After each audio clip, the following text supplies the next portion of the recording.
Mixed by Roshan Dildar.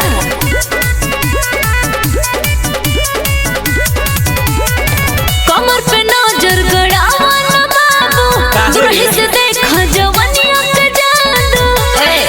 का देखत रह ऐसन कीजिए कमर पे नजर गड़ावा न बाबू, दूरही से देखा जवानिया के जादू। हई बिजली के तार लागी झटका हजार, भागे लगवा तू रास्ता पकड़ के।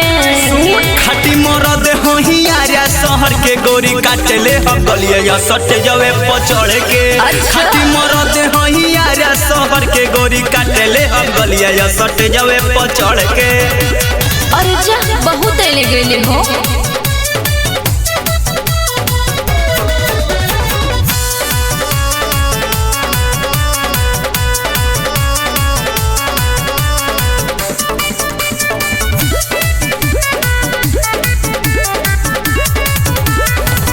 बड़ जिला के लोग हमें हेराइल बा, आजा के लोही कन से भेंट नहीं भइल बा। ऐसन का बा सुना, बड़ जिला के लोग हमें हेराइल बा। आजा के लोही कन से भेंट नहीं भइल बा।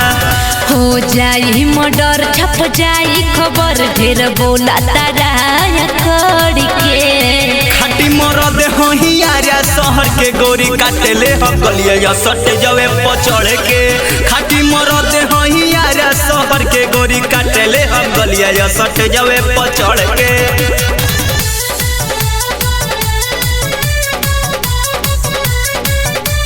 मिक्स बाय रोशन दिलदार।